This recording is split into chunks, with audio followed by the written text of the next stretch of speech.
ce matin. Le Seigneur est bon pour toi et moi, mon frère. Le Seigneur est bon pour son Église. Ce matin, nous voulons encore élever nos voix en signe de reconnaissance pour les bienfaits de l'Éternel dans chacune de nos vies. Nous voulons simplement repenser encore à sa fidélité qui nous permet de nous rapprocher encore de lui comme nous le faisons en ce jour. Chaque jour, nous reconnaissons sa grâce. Chaque jour, nous reconnaissons sa bonté. Et comme nous le savons que ce n'est pas le produit d'une volonté humaine, mais c'est parce qu'il a décidé que toi et moi, nous puissions être là en ce jour. Alors, bien-aimés, ce temps est un temps précieux, comme j'aime l'appeler, un temps de qualité. Parce que nous ne sommes pas devant n'importe qui. Nous sommes devant celui qui peut tout. Nous sommes devant le Créateur du ciel et de la terre. Juste imagine, qu'il a créé dans ce corps que j'ai, que tu as, une capacité qui reste encore inexplorée, au point que dans ce corps que nous voyons, à chaque jour, il y a des milliards et des milliards de cellules qui se régénèrent sans l'intervention d'un homme. C'est tout un système que Dieu a créé dans ce corps humain. Et ça n'a pas pris l'intervention d'un scientifique pour pouvoir le faire. Le Créateur de toutes choses a tout orchestré. Et dans le corps de chaque homme, imaginez-vous qu'il y a des milliards de cellules, pas des milliers, pas des millions, mais des milliards de cellules qui se régénèrent de soi-même. Combien sommes-nous sur la terre des humains? Et dites-vous maintenant, c'est qui gère cette coordination de choses? N'est-ce pas qu'il mérite d'être adoré ce matin? N'est-ce pas qu'il mérite d'être loué en ce jour? Alors de là où tu es, bien-aimé, juste élève ta voix, juste élève tes mains, juste réponds ton cœur encore une fois de plus pour adorer, pour glorifier, pour élever le nom de ce grand Dieu. Ce Dieu merveilleux, ce Dieu rempli d'amour, ce Dieu rempli de bonté. Oui, nous voulons le lever, nous voulons le célébrer. Seigneur notre Dieu, ensemble avec ton Église, ensemble avec ton peuple, nous sommes venus nous présenter encore au-devant de toi, ô Dieu, toi qui règnes au trône de nos vies. Seigneur, tu contrôles les choses même que nous ne voyons pas. Éternel, à chaque nuit quand nous dormons, Seigneur, tu gères les réalités invisibles et invisibles. Seigneur, tout autour de nous, Éternel des armées, tu es celui qui contrôle, oh Dieu Père, les choses qui dépassent l'intelligence humaine.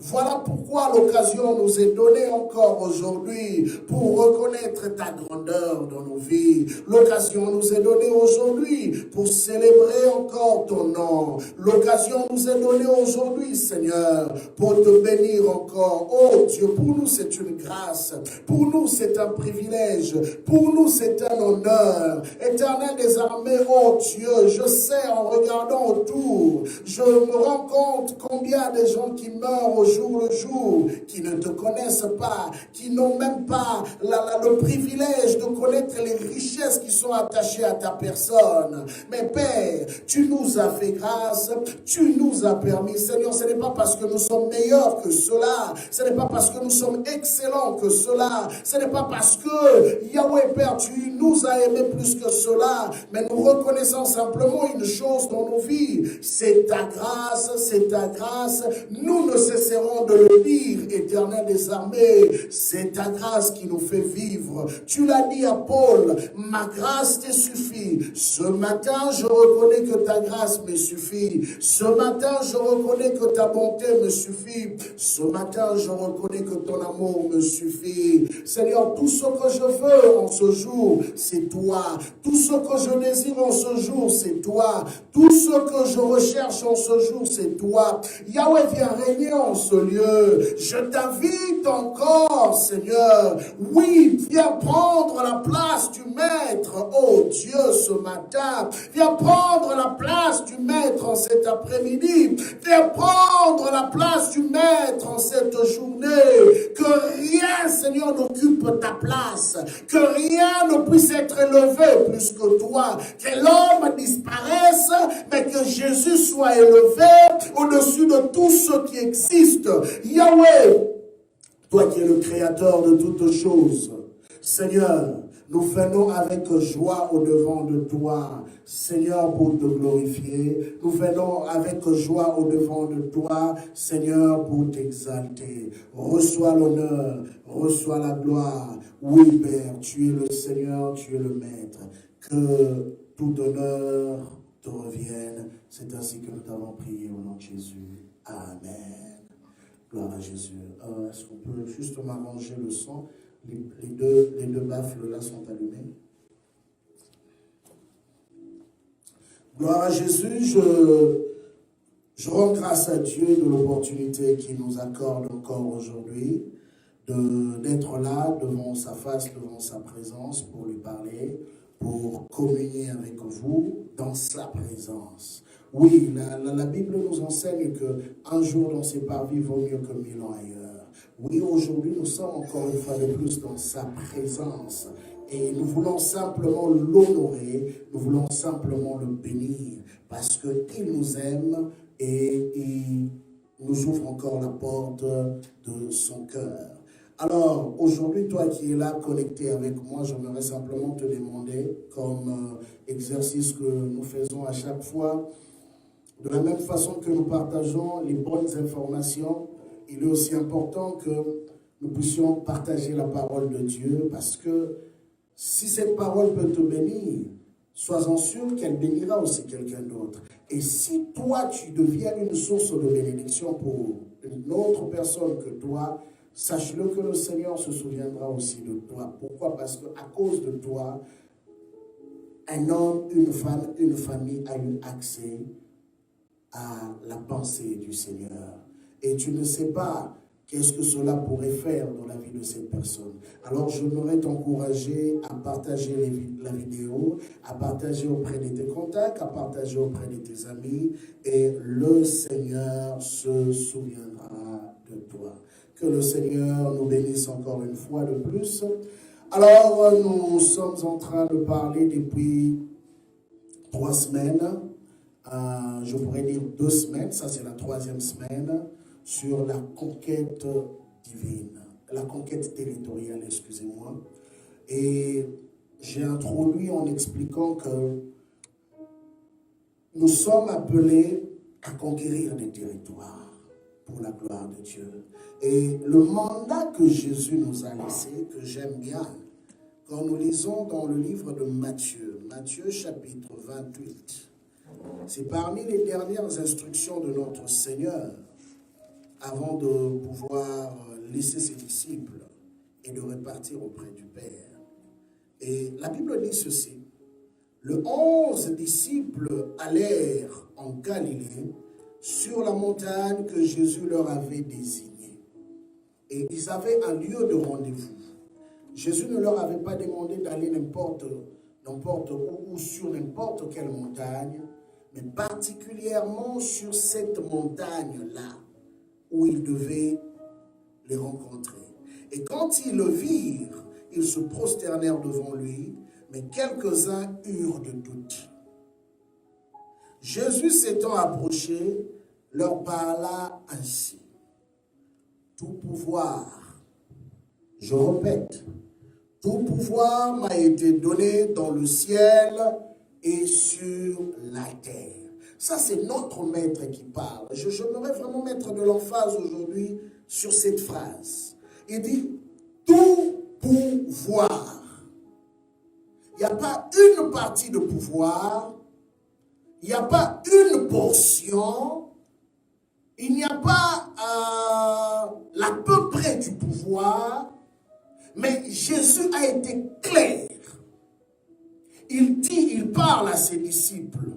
Et ça, c'était une parole de garantie. Je pourrais le dire ainsi. Une parole de garantie pour les rassurer que dans la mission dans laquelle vous entrez, c'est une mission qui a déjà été, je peux dire, scellée. C'est une mission qui a déjà été ordonnée par celui qui détient le contrôle de toutes choses. Il dit, tout pouvoir m'a été donné dans le ciel et sur la terre. Rappelez-vous d'une chose. Le psalmiste parle et il dit une vérité. Le psalmiste dit, les cieux et les cieux de Dieu. Il n'y a que Dieu qui peut régner au ciel. Mais la terre a été donnée au Fils de l'homme. Ok. Ça, c'est le psalmiste qui parlait selon la dispensation de la révélation qu'il avait reçue en son temps. Mais particulièrement, le maître de toutes choses vient au milieu des humains. Il utilise un autre langage. Écoutez-moi encore. Jésus parle. Il dit, personne n'est jamais monté dans les cieux si ce n'est celui qui est venu du ciel. Personne. Ce qui veut dire que personne ne connaît ni les mystères, ni n'a la maîtrise ou le contrôle de ce qui se passe dans la sphère élevée, les cieux. Mais il dit, sauf celui qui vient du ciel. Et qui venait du ciel? C'était lui, Jésus. Mais pourquoi il est venu du ciel, bien-aimé? Ok. Il est venu du ciel simplement pour prendre l'homme terrestre qui ne pouvait régner que sur une seule sphère de sa vie et le ramener à une dimension élevée là où lui était assis. Oh, la Bible dit dans le livre des Éphésiens, notre vie est cachée en Christ, Christ en Dieu. Comprenez-moi que celui qui parle va faire encore une promesse dans le livre de Jean. Il dit, je m'en vais vous préparer une place pour que là où moi je suis, vous aussi vous puissiez être. Rappelez-vous d'une chose. Jusque-là, tout le monde savait qu'au ciel, il n'y avait qu'un seul trône. Jusque-là, les humains savaient qu'au ciel, il n'y avait qu'un seul trône. Mais Jésus va brusquer le monde en parlant à ses disciples pour leur faire comprendre que moi, je m'en vais vous préparer une place. Et cette place, c'est où? C'est là où moi je suis, vous aussi vous puissiez être. C'est comme ça qu'on comprendra plus tard cette révélation de Jean qui nous parle de 24 trônes autour du trône de Dieu. Pour la première fois, on nous révèle encore un autre mystère. C'est vrai, Jésus avait promis que ceux qui resteront fidèles auront de trône au ciel. Et là maintenant, Jean va voir ça dans une vision, qu'autour du trône de Dieu, il y avait 24 autres trônes, mais qui sont très symboliques. Ici, Jésus explique. Je reviens dans ma matière. On va élaborer ça plus tard. Si Dieu le permet aujourd'hui ou peut-être une autre fois. Jésus dit, tout pouvoir m'a été donné dans les cieux et sur la terre. Tout pouvoir. Pourquoi il fait mention de cela? Parce que depuis la chute de l'homme, l'homme a été coupé des mystères qui se passent dans les lieux élevés. Depuis la chute de l'homme, l'homme est devenu aveugle par rapport aux mystères cachés du monde spirituel. Et lui, Jésus, est venu pour restaurer l'homme dans cette position de règne. Le psalmiste, quand il a dit que oui, le ciel est le ciel de Dieu, mais il a donné la terre aux hommes, n'a pas menti. L'homme n'avait plus la communication avec le ciel. Voilà pourquoi la seule place où il pouvait rester, c'était sur la terre.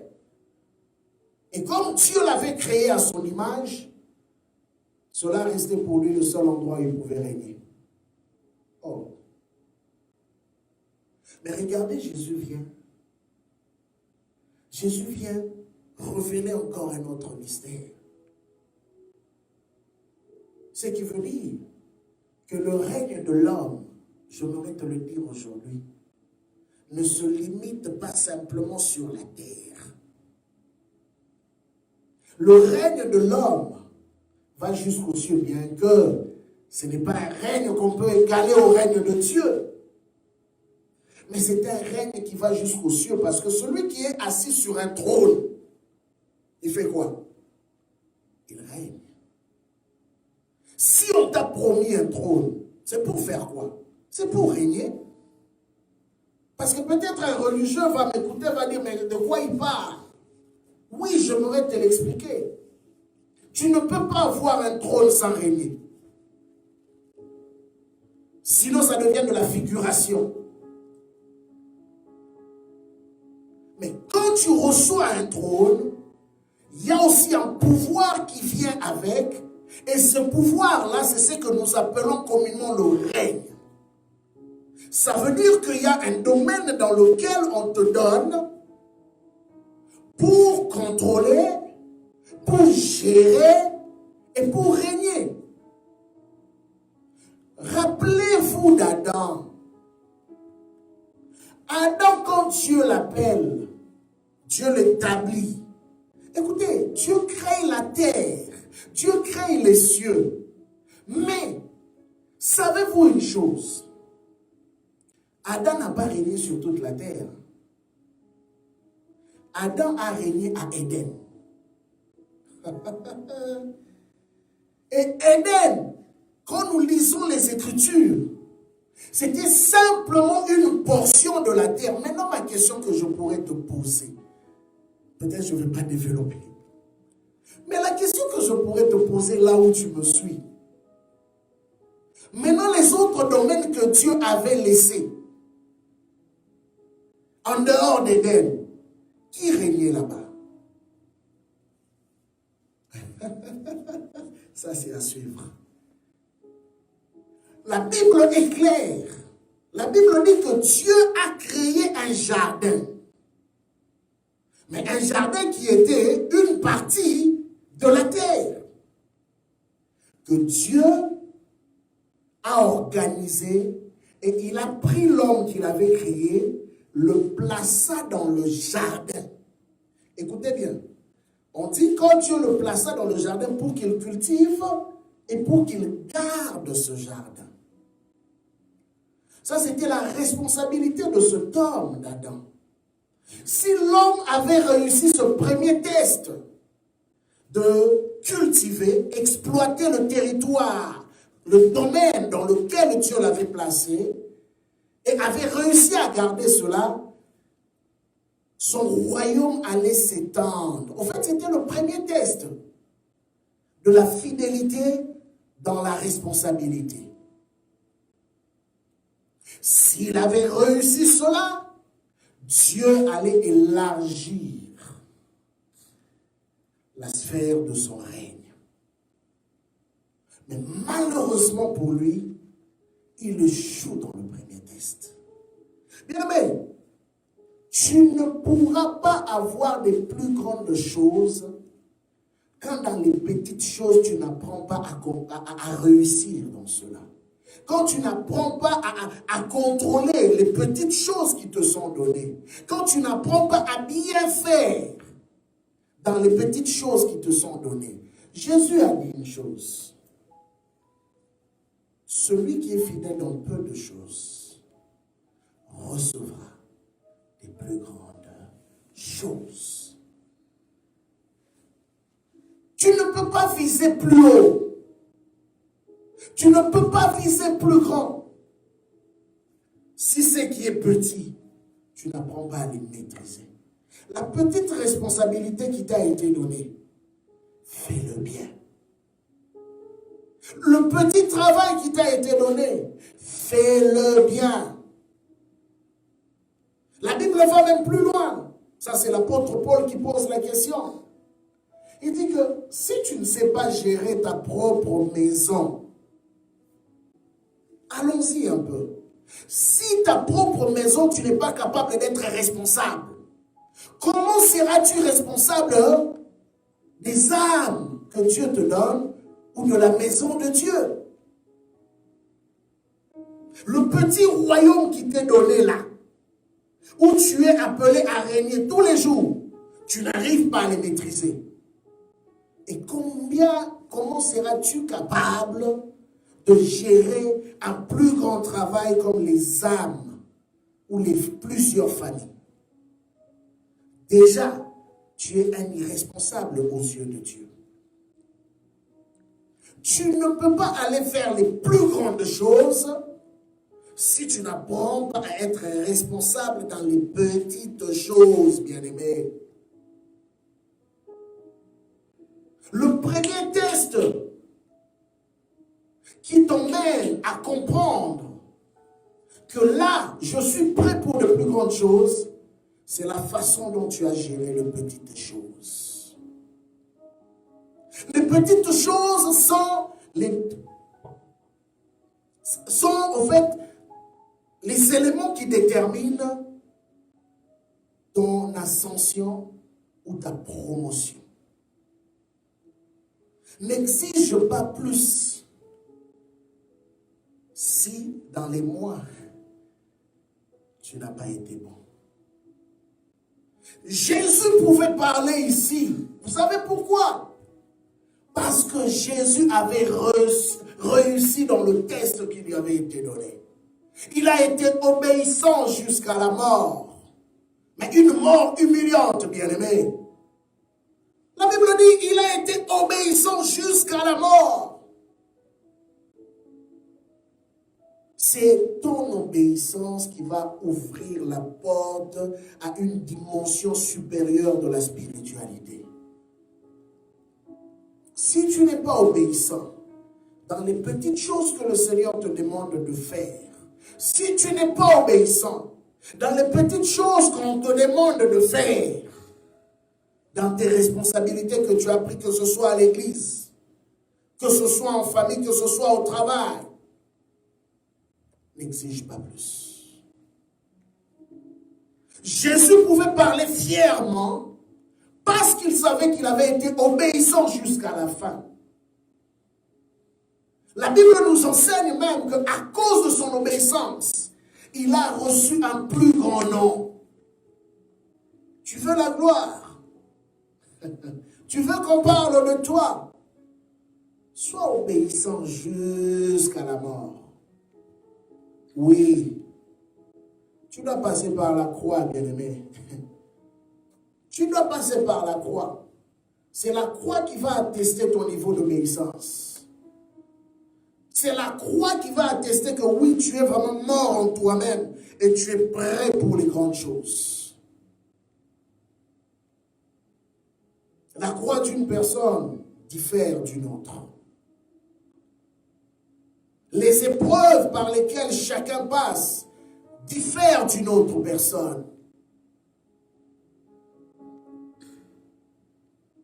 Jamais deux personnes vivront les mêmes épreuves. Tout dépend de la grâce qui est sur toi. Tout dépend de l'appel qui est sur toi. Mais bien aimé, comprends que les territoires, pour les conquérir, il y a une exigence élevée de l'obéissance. Parce qu'il y a des instructions que Dieu va te donner concernant le territoire que tu dois conquérir, concernant les domaines que tu dois conquérir. Il y a des exigences que tu dois respecter.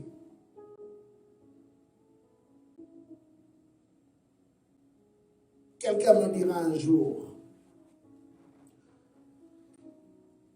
pasteur, j'ai donné beaucoup à l'église. J'ai donné mes dîmes, j'ai donné mes offrandes et tout le reste. Mais en retour, je n'ai pas grand-chose. J'aimerais simplement t'encourager, bien-aimé, aujourd'hui. Et t'aider à comprendre que la grâce ne s'achète pas par ce que nous donnons. Ce que nous donnons est simplement un acte d'obéissance à la parole de Dieu. Parce que nous croyons que la parole est vraie et que ce que Dieu nous exige de faire, c'est ça qui est juste. Comme il a dit à Jean-Baptiste, faisons ce qui est juste. Oui, ce que tu as fait est juste. Comme a dit encore le jeune homme riche, j'obéis à toute la loi de Moïse. Alors j'aimerais t'aider à comprendre que certaines choses ne viennent pas de foi. C'est à cause du test de temps. Parce que Dieu est en train d'éprouver ton cœur. Mais certaines choses ne viennent pas comme tu le veux. Peut-être c'est parce que Dieu sait que l'attitude de ton cœur par rapport à ce que tu attends qu'il te donne n'est pas ce qu'il veut de toi. Pourquoi tu veux devenir riche? Pourquoi tu veux gagner plus?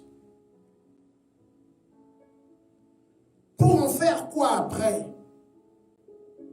Pour dire quoi après? Jésus dit, tout pouvoir m'a été donné dans les cieux, dans le ciel et sur la terre. Alors, comme tout pouvoir m'a été donné, et que vous m'appartenez, et que vous avez cru en moi, vous êtes restés fidèles jusqu'à la fin, je vous confère cette mission. En d'autres termes, qu'est-ce que Jésus voulait dire? Quand il dit tout pouvoir m'a été donné, et qu'il ordonnait à ces hommes maintenant qu'il avait suivis jusqu'à la fin, d'aller.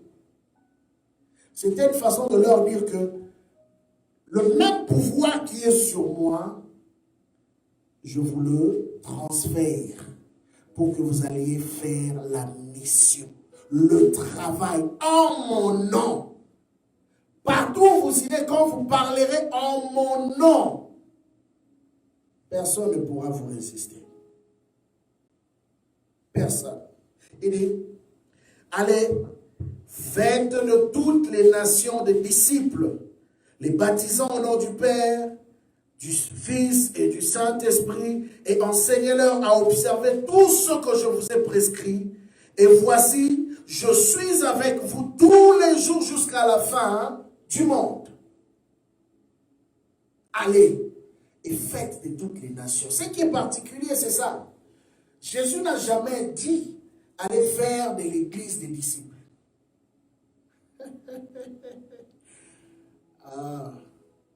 Jésus parle des nations. Jésus parle des nations. Bien-aimé, j'aimerais simplement te rappeler un peu à l'ordre en ce jour. Quand le Seigneur parle des nations, le Seigneur voit réellement les nations. Parce qu'à travers un homme, il y a une nation qui se cache. Il y a une nation qui se cache. Et il est impossible que nous puissions remplir notre mandat chrétien si notre vision n'est pas centrée sur les nations. Bien-aimé, Dieu n'a pas dit, allez, va vers ta communauté. Dieu n'a pas dit, va vers ta tribu. Dieu n'a pas dit, va vers les gens de ta langue, de ta race. Dieu a dit, allez et faites de toutes les nations des disciples. Ça, c'est notre mandat, notre responsabilité. La plus grande vision que nous pouvons avoir, c'est de nous assurer d'atteindre les nations. Et quand nous comprenons que nous avons reçu un mandat international, c'est pourquoi des fois je ris. Excusez-moi de le dire comme ça. Quand je vois quelqu'un venir, moi je suis un évangéliste international. Évangéliste international. Tout chrétien est déjà international. Pourquoi? Parce qu'en toi, tu portes les germes des nations. En toi, tu portes la sémence des nations. Mais maintenant, qu'est-ce que j'aimerais te dire? Il y a maintenant une transition qui se passe entre la mission et toi. Vous savez pourquoi? Vous regardez les premiers disciples de Jésus. Ils ont eu des sérieux problèmes d'adaptation. Tu ne peux pas conquérir ce que tu n'aimes pas. Tu ne peux pas conquérir un peuple que tu n'aimes pas. Tu ne peux pas conquérir un homme que tu n'aimes pas. Tu ne peux pas conquérir une terre que tu n'aimes pas. Ça, c'est une leçon que j'aimerais que tu retiennes, bien-aimé. Si tu n'as pas appris à aimer un territoire, il ne te sera pas donné. Vous savez, quand le peuple d'Israël, à travers, bien sûr, les 10 espions, ont rejeté Canaan, en disant que c'est un pays qui dévore son peuple, qu'est-ce qu'ils ont fait? Ils ont détesté ou ils ont rejeté la promesse de Dieu sans le savoir. Voilà pourquoi ils n'étaient même plus dignes d'entrer dans ces territoires qui leur avaient déjà été donnés en possession. Tout ce que j'ai dit le premier jour, tout ce que tu critiques, tout ce que tu haïs, tout ce que tu rejettes, ne pourra jamais venir vers toi. Parce que même la nature est capable de ressentir son attachement à une personne. Pourquoi? Nous venons dans des territoires, il y a des gens qui réussissent dans certaines terres, il y en a d'autres qui ne réussissent pas. Pensez-vous que c'est dû à quoi? Quelqu'un me dirait que c'est la faveur de Dieu.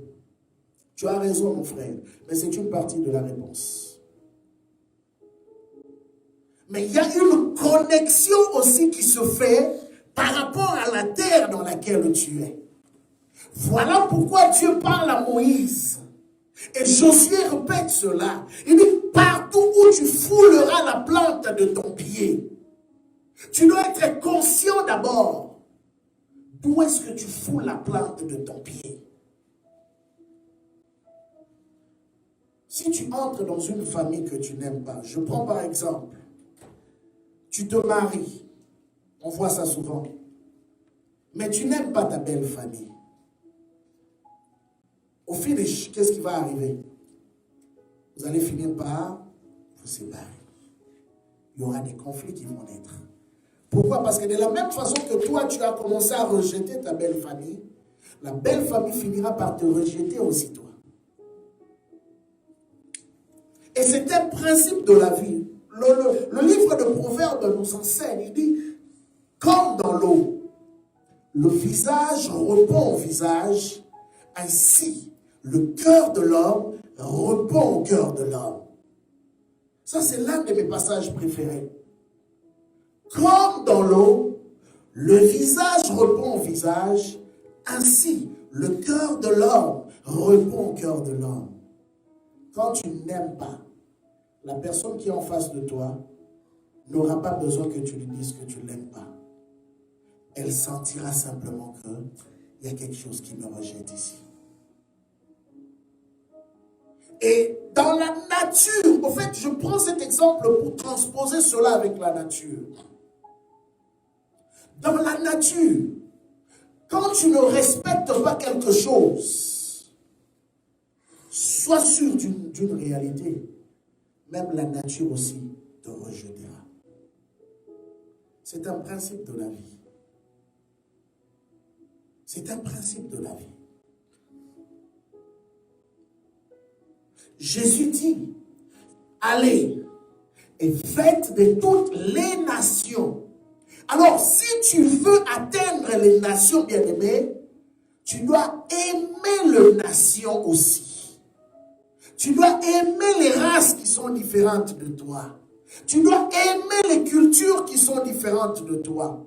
Je me rappelle encore, je me rappellerai de ça comme si c'était hier. J'ai eu au début beaucoup de difficultés pour m'adapter au Québec. Pourquoi? Je ne comprenais ni la langue. Le français québécois était un peu très difficile pour moi. Et de deux, le froid m'agaçait terriblement. Et pendant presque 6 mois, j'étais fermé à tout. Quand je dis à tout, à tout. Je ne voulais pas m'ouvrir ni servir Dieu comme j'ai toujours servi Dieu. Vous imaginez que la chose que tu as toujours l'habitude de faire aussi facilement, mais pour la première fois de ma vie, j'ai eu beaucoup de difficultés à servir Dieu dans mes débuts au Québec. Quelqu'un me dira peut-être c'est parce que les démons du Québec sont forts. C'est faux. Dieu est plus puissant que tous les démons qui puissent exister. Mais il y avait un problème à l'intérieur de moi-même.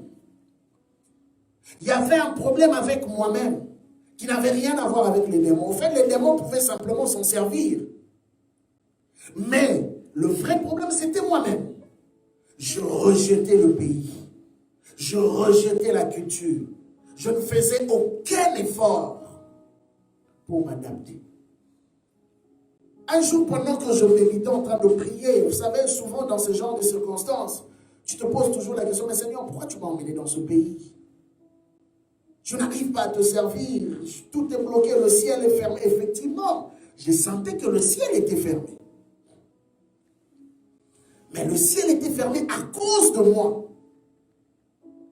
Et quand j'ai pris le temps d'aller parler sincèrement à Dieu, c'est ce jour-là que Dieu me donnera une clé qui a libéré ma vie bien-aimée. Peut-être que c'est ton cas dans un domaine particulier. Peut-être que tu te plains dans une situation, dans une relation, dans un travail. Mais j'aimerais te dire que le secret se trouve dans ton cœur. Bien-aimé, qu'est-ce que j'ai fait ce jour-là? Ou qu'est-ce que le Seigneur m'a dit? Le Seigneur m'a enseigné une vérité que je ne connaissais pas très bien. Imaginez-vous que ça faisait plusieurs années que j'étais dans le service du Seigneur. Mais cette vérité, avant j'étais à l'aise, donc jamais je m'étais arrêté à un moment donné pour me questionner sur cela. Mais quand j'ai eu à faire face à cette réalité, c'est là que je me suis rendu compte que là il y a un problème. Et j'envisageais même, après que ma situation au Canada, des papiers se décantent, de faire un retour vers les États-Unis. Ça, c'était ce qui traversait continuellement ma tête. Et ce jour-là, le Seigneur me parle. il me dit ceci. Tu ne peux pas sauver un peuple que tu n'aimes pas. Tu ne peux pas apporter un réveil dans une ville ou dans un pays que tu n'aimes pas. Si tu veux que je t'utilise, commence par aimer le peuple. Commence par aimer le pays. Commence par aimer la ville. Bien aimé, ça a été une parole de libération pour moi. Parce que j'ai failli tomber dans le piège de murmure.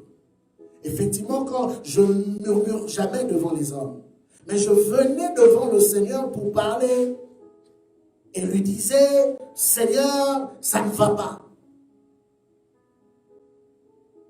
Et Dieu me dit, ton problème se trouve là. Bien aimé, j'avais changé ma prière depuis ce jour-là. Je ne disais plus, c'est difficile au Québec, il fait froid, je ne comprends pas les Français. Non.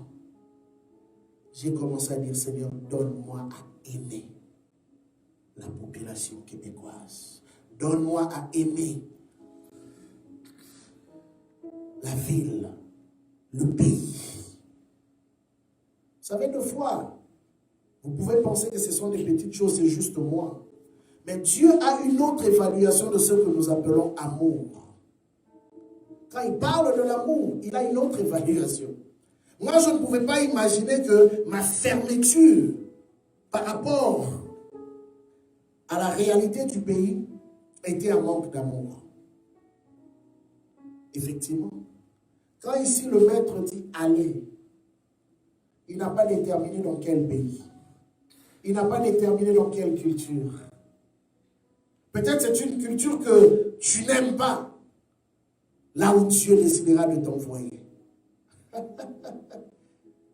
Allez-y comprendre que Paul, qui était un homme fier, orgueilleux, rempli de lui-même, imbu de lui-même, Dieu va lui dire d'aller vers les nations. Et arrivé vers les nations, qu'est-ce qu'il devait faire?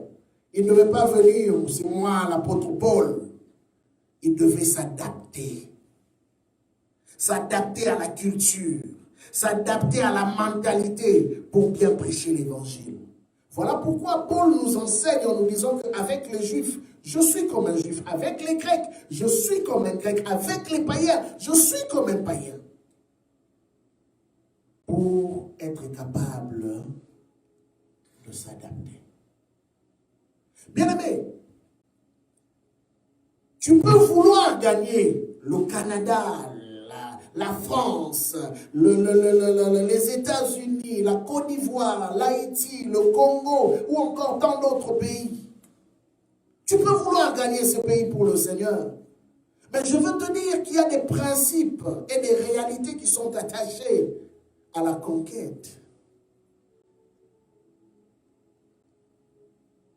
Tu dois commencer par être ouvert d'esprit. Laissez Dieu être maître en toi. Laissez Dieu te conduire là où il veut te conduire, de la manière qu'il veut le faire. Dans le champ missionnaire, nous ne choisissons pas les territoires. C'est Dieu qui choisit les territoires pour nous.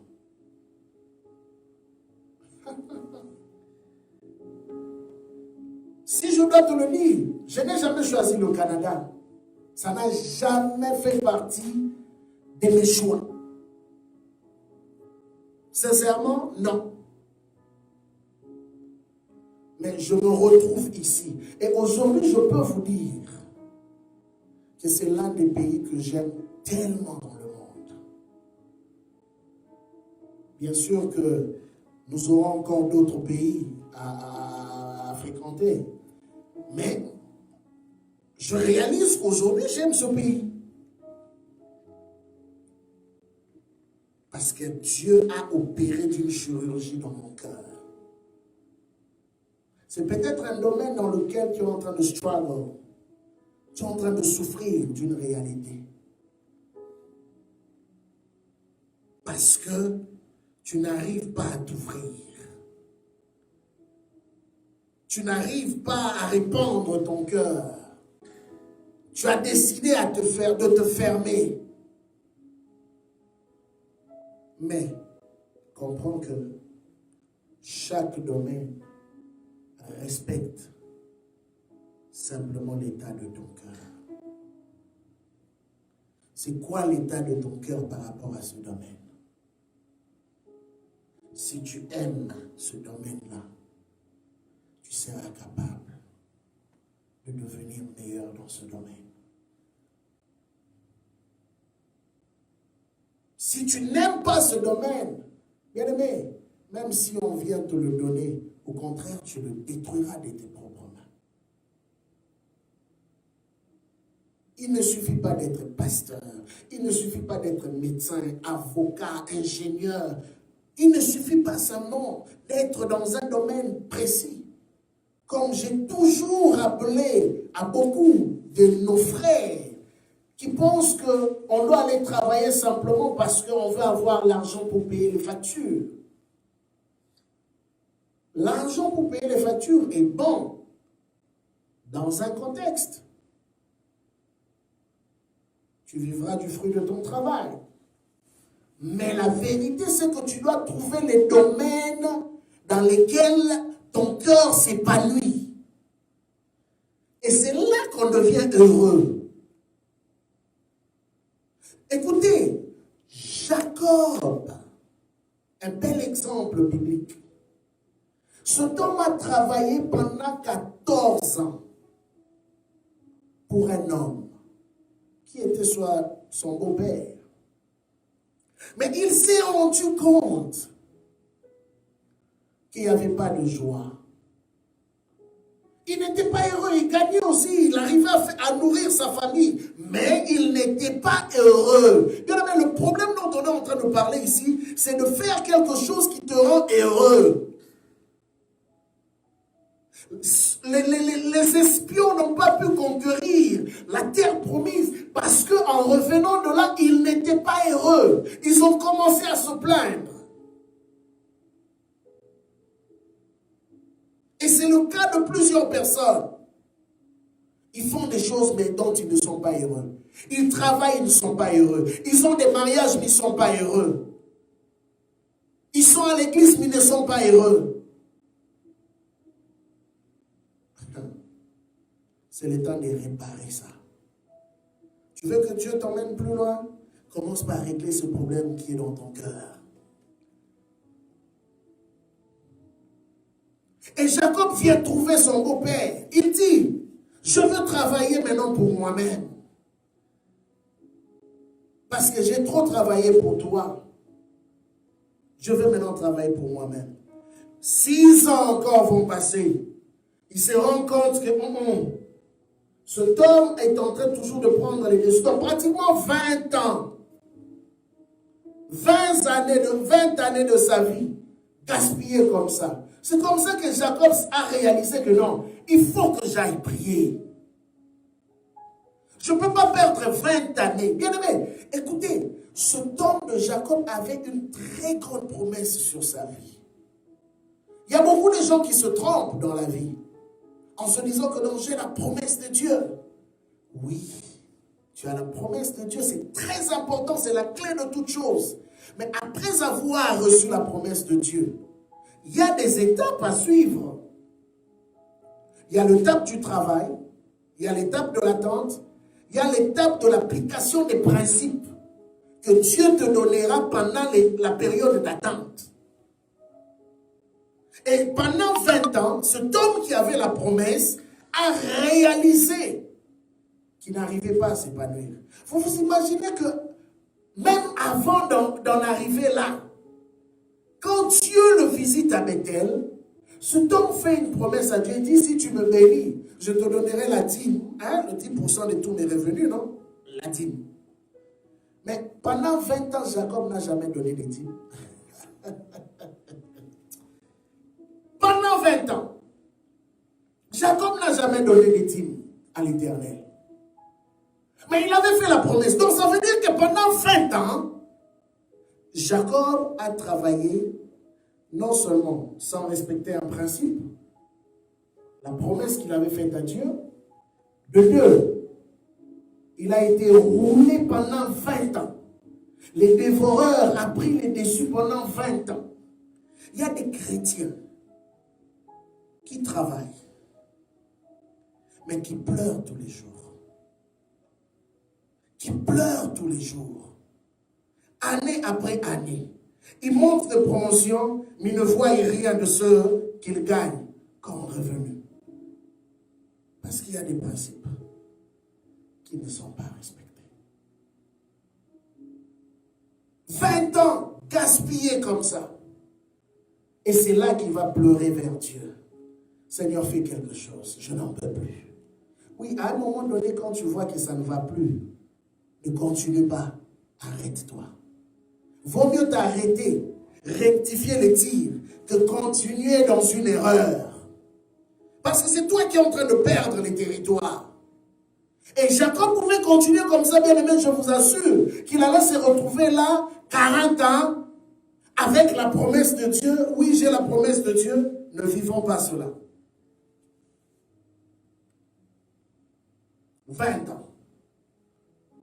Et quand son esprit s'est réveillé, l'homme a dit non. Il faut que je quitte cette étape d'esclavage. Ça, ce n'est pas mon territoire. Bien aimé, il est aussi important de savoir reconnaître. Je dis à chacun son domaine. À chacun son domaine. Ça ne veut pas dire que parce que la Bible dit « Allez, faites de toutes les nations les disciples » que je peux voyager partout au monde. Bien aimé, moi là même pour voyager, je prends le temps de prier et poser la question à Dieu. Es-tu avec moi ou veux-tu que j'aille? Parce que quand Dieu me rassure qu'il est avec moi et qu'il veut que j'aille, je sais que mon voyage sera un succès. Ne voyage pas pour voyager. Ne te déplace pas pour te déplacer. Déplace-toi avec l'aval de Dieu. Avec l'accord de Dieu.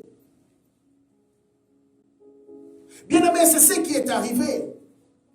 Cet homme a réalisé qu'il perdait du terrain. Mais qui devenait de plus en plus prospère. Et cet homme avait même l'audace de venir lui rappeler. Il dit, oh, depuis que tu es chez moi, mes affaires prospèrent. Depuis que tu es chez moi, Dieu m'a béni. Et il savait que Jacob avait réellement Dieu. Mais imaginez-vous que quelqu'un qui a Dieu, on le roule pendant 20 ans. Quelqu'un qui avait la promesse. Il a même une terre qu'on lui avait donnée. Et Dieu lui dit que cette terre où tu es là, c'est la terre que j'ai promis à ton père, je te la donne aussi. Mais malgré cela, pendant 20 ans, il était dans une terre étrangère. Lui qui avait la promesse d'un territoire. Il avait la promesse d'un domaine. Mais à un moment donné, même un homme endormi finit par se réveiller. Même ceux qui sont dans les comas finissent par se réveiller à un moment donné. À moins que Dieu les rappelle au ciel. Mais sinon, ils finissent par se réveiller. Alors si tu es encore dans les comas, réveille-toi. Si tu es encore dans le sommeil, réveille-toi. Il y a des positions qu'il faut prendre. Et quand Jacob a pris position, il dit non Seigneur, il faut que je sorte de cet esclavage. L'homme est allé prier, bien aimé. Dieu lui parle. Dieu lui donne la révélation. Et vous savez ce que je trouve particulier? Durant toutes ces années, Dieu est resté silencieux. Regardez la vie de Jacob. Depuis Bethel, jusqu'à la révélation de comment les brebis devaient s'accoupler, ça a pris combien d'années? Où était Dieu dans la vie de son serviteur? Où était Dieu dans la vie de son fils? Dieu est resté silencieux. Parce que Jacob avait fait un choix. Et Dieu regardait Jacob dans son choix. Jacob devenait à l'aise de travailler pour un homme. Et vous savez même le contrat qu'il va signer. Quand on lui dit que tu vas travailler 7 ans pour moi avant que je te donne ma fille. Mais bien aimé, c'était déjà un piège diabolique. Donc Jacob ne s'est pas rendu compte. à cause du coup de foudre, vous savez, il y a des décisions que nous prenons parce que notre cœur est en train de battre. On pense que c'est ça la volonté de Dieu. Ah, la chose se présente, elle semble être belle, elle semble être parfaite. Non, ça ne peut être que Dieu. Je m'embarque. Et il signe un contrat bête. Excusez-moi de le dire, mais je dois le dire. Un contrat bête. 7 ans. Où était le Dieu des prophètes? Le Dieu qui a défendu Isaac devant Abimelech. Le Dieu qui a défendu Sarah devant Pharaon. Où était-il? Comment il n'a pas défendu Jacob devant Laban? Ça, c'est un mystère. Laban, un occultiste en plus. Ça, c'est encore serré sur le gâteau. Un occultiste va rouler un prophète. Waouh! Et va faire perdre du temps à un prophète pendant 20 ans. Un occultiste. Ah, le Seigneur avec sa parole. 20 ans. L'occultiste était content de faire perdre du temps au prophète et de profiter de la grâce. Donc, en fait, en réalité, celui qui a plus profité des promesses et de la grâce de Jacob, c'était Laban. Bien-aimé, tu peux faire profiter à quelqu'un d'autre ta grâce parce que tu te retrouves au mauvais endroit. Oui, chaque territoire a ses occupants. Je l'ai dit la première fois. Chaque territoire a ses maîtres. Chaque territoire a ses gouvernants et ses gouverneurs. Cherche les territoires dans lesquels le Seigneur a décidé de t'établir. Jacob commençait à travailler. Là, il réalise, il dit non. Je sens que j'ai une famille, j'ai quelques brebis, j'ai des serviteurs, j'ai des enfants. Je ne suis pas épanoui. Il y a quelque chose qui me manque. Je suis malheureux. Je suis malheureux malgré ce que je fais. Mais si tu es malheureux malgré ce que tu fais, malgré les efforts que tu fais, si tu es malheureuse malgré tout ce que tu es en train d'investir, ça veut dire que Dieu n'est pas là. Jésus a dit, je vous donne ma paix, je vous laisse ma paix. Si la paix commence à manquer dans un investissement, la main de Dieu n'est plus là. Et quand l'homme a commencé à se réveiller, c'est là qu'il est allé voir son beau-père pour lui dire, en tout cas, j'ai trop travaillé pour toi, moi-même, je n'ai rien gagné. Là, cette fois-ci, il faut que je travaille pour moi-même et ma famille. Mais il est encore resté là pendant quelques années. Vous vous imaginez que le prophète, pour se débarrasser de son beau-père, a dû fuir. Pour se débarrasser de son beau-père, il a dû fuir.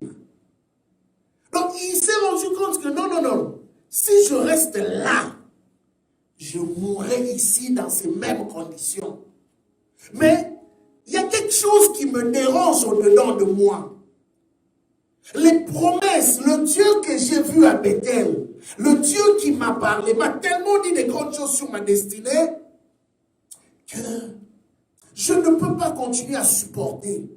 Mais vous savez, des fois, c'est ton cœur qui commence à rejeter l'état dans lequel tu es. L'état dans lequel tu vis. Oui, ton corps te dit autre chose, mais ton cœur aussi te dit autre chose. En même temps, il y a un combat. Il y a un combat, tu te dis, bon, je dois continuer, je dois m'arrêter. Mais il y a un combat qui te dit, non, ce n'est plus ta place. Ne force pas la nature. Il y a des gens qui sont morts prématurément pour avoir voulu forcer la nature. Ne force pas la nature quand ça ne va pas. Quelqu'un dira, Dieu seul sait, c'est la volonté de Dieu. Non. Tout ce qui nous arrive, ce n'est pas la volonté de Dieu. Des fois, il y a certaines choses qui sont les résultats de nos décisions. Des fois, il y a certaines choses qui sont simplement le fait que nous avons fait les mauvais choix. Et l'humilité, c'est cette capacité de reconnaître que j'ai fait le mauvais choix. Je dois maintenant changer. C'est aussi l'humilité.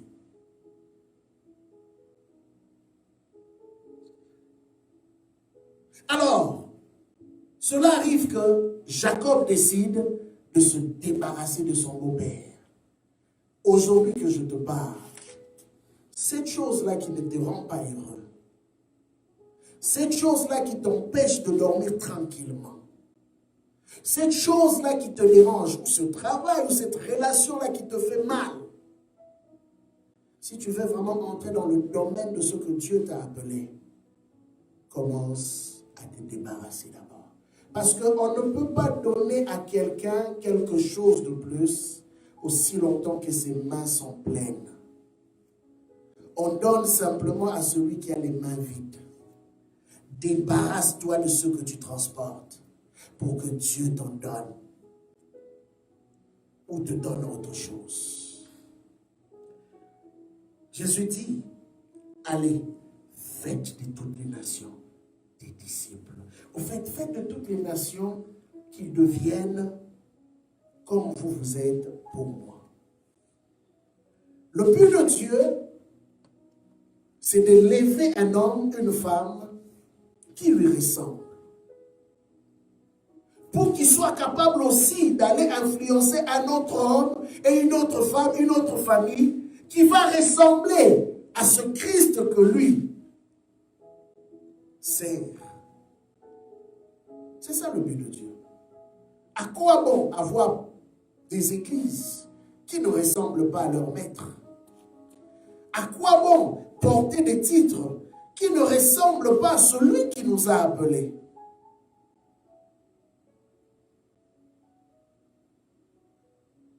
Allez et faites de toutes les nations. Le Seigneur vise les nations. Dans nos églises, on doit retrouver les nations. Dans nos églises, on doit retrouver les cultures. Bien aimé, rappelez-vous de la vision de Jean. Quand Jean a été enlevé au ciel, Jean a vu les tribus, les langues, les nations. Et c'est ça l'image que nous devons retrouver au sein de l'Église. Et cela représente les territoires que nous allons conquérir, que Dieu a mis à notre disposition. Et aujourd'hui, je te rappelle juste par rapport à cette vision de Dieu. Jésus revient. Jésus revient, mon frère. Jésus revient, ma soeur. Mais Jésus attend de toi que tu remplisses la mission. La mission, c'est que tu sois conscient que je suis un conquérant. J'aime bien cette chanson qui dit « Je suis un conquérant. Je suis né pour être... » quelque chose comme ça. Dieu voit en toi un conquérant et une conquérante. N'aie pas peur de la réalité à laquelle tu fais face. Prends position pour le Seigneur. Je veux conclure par ce passage Deutéronome chapitre 8. C'est un long texte que je veux lire, et c'est par là que je veux conclure. La Bible dit ceci. Vous observerez et vous mettrez en pratique tous les commandements que je vous ai prescrits aujourd'hui, afin que vous viviez, que vous multipliez et que vous entriez en possession du pays que l'Éternel a juré de donner à vos pères. Vous comprenez que la vision de Dieu, c'est la vie d'abord, la multiplication et la possession des territoires. Il dit clairement, afin que vous viviez, quand vous observerez, vous vous multipliez. Donc, il est impossible d'être un peuple de Dieu, mais un peuple de Dieu qui diminue en nombre il y a plus de gens qui vont vers le monde et l'église se vide. Ce n'est pas normal. Je le dis et je le répète. Ce n'est pas normal que nos églises se vident, mais les boîtes de nuit se remplissent. Les terrains de football se remplissent. Les terrains de basketball se remplissent. Bon, hormis l'histoire de la pandémie, mais je vous assure qu'aujourd'hui, même malgré la pandémie, si seulement le gouvernement décide de dire que, ok, on vous donne, on fait un test, allez voir le match de hockey ou de football, vous verrez ces stades-là être remplis. Les gens vont oublier que la pandémie existe. Mais ils n'auront pas honte. Et comment, pour les choses passagères du monde, les hommes sont capables de payer les prix extrêmement chers, de se sacrifier pour des choses qui ne leur communiquent pas la vie.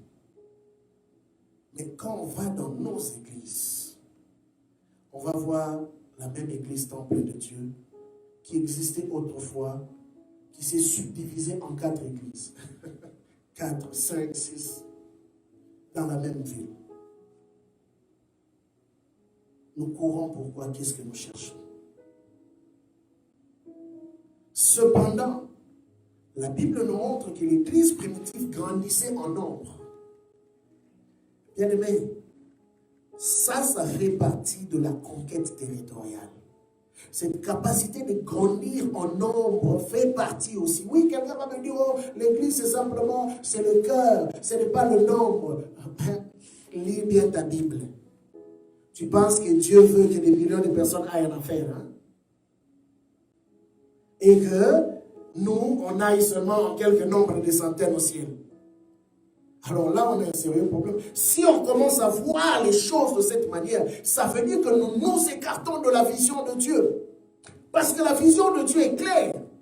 Il dit, allez et faites de toutes les nations. Il a dit toutes les nations. Ça veut dire quoi? Dieu voit aussi le nombre. Le nombre est important, bien-aimés. Nous devons faire d'un plus grand nombre de personnes des disciples de Jésus-Christ.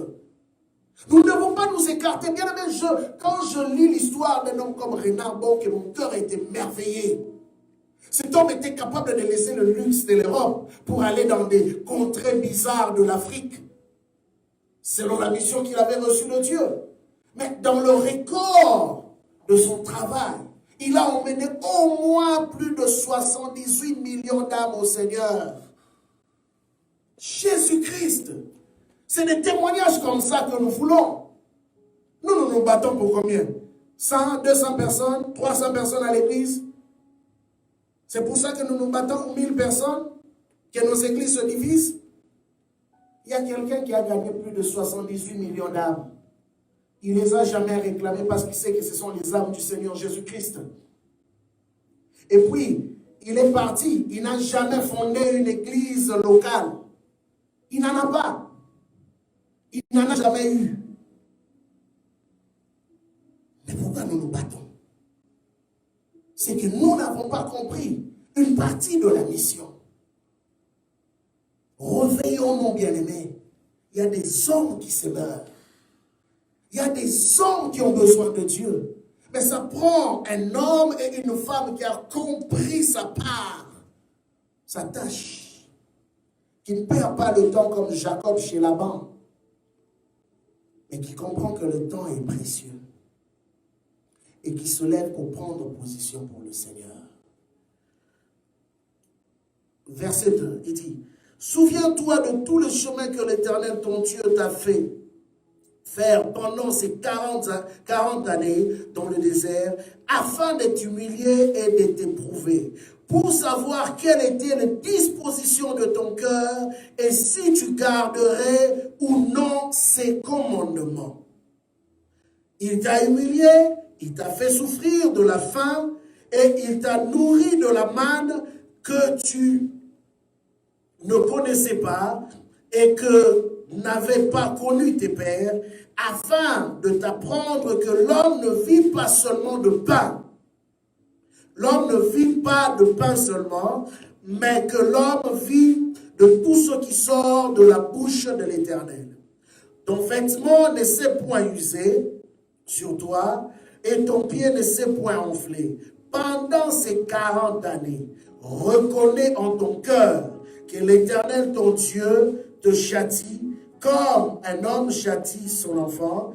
Tu observeras les commandements de l'Éternel, ton Dieu, pour marcher dans ses voies et pour le craindre. Car l'Éternel, ton Dieu, va te faire entrer. Ça, c'est la garantie que Dieu te donne. Tout ce que tu as vécu, c'était juste un test. Des épreuves, l'humiliation pour éprouver ton cœur. Verset 7, il dit, car l'Éternel, ton Dieu, va te faire entrer dans un bon pays, pays des cours d'eau, des sources et des lacs, qui jaillissent dans les vallées et dans les montagnes. Les pays de froment, d'orge, de vignes, de figuiers et de grenadiers. Pays d'oliviers et de miel. Pays où tu mangeras du pain avec abondance, où tu ne manqueras de rien. Pays dont les pierres sont du fer et des montagnes duquel tu tailleras le rang. L'Éternel, excusez-moi, lorsque tu mangeras et te rassasieras, tu béniras l'Éternel, ton Dieu, pour le bon pays qu'il t'a donné. Verset 11. Garde-toi d'oublier l'Éternel, ton Dieu. Dieu insiste. Même quand tu vivras toutes ces choses, même quand il te bénira, ce n'est pas le plus important. La chose la plus importante, c'est de maintenir ta relation avec lui. Il dit, garde-toi d'oublier l'Éternel, ton Dieu, au point de ne pas observer ses commandements, ses ordonnances et ses lois que je te prescris aujourd'hui. Lorsque tu mangeras et tu te rassasieras, lorsque tu bâtiras et habiteras des belles maisons, lorsque tu verras multiplier ton gros et ton menu bétail, s'augmenter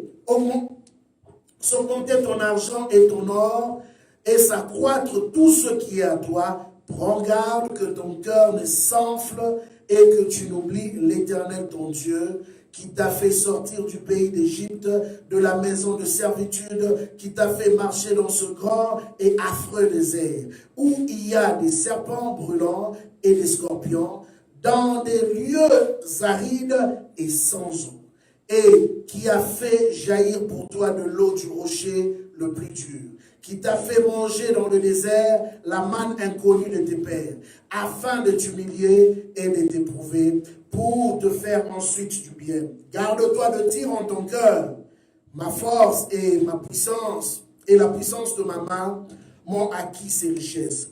Souviens-toi de l'Éternel ton Dieu, car celui qui te donnera de la force pour les acquérir, afin de confirmer, comme il le fait aujourd'hui, son alliance qu'il a jurée à tes pères. Si tu oublies l'Éternel ton Dieu, et que tu ailles auprès d'autres dieux, si tu sers,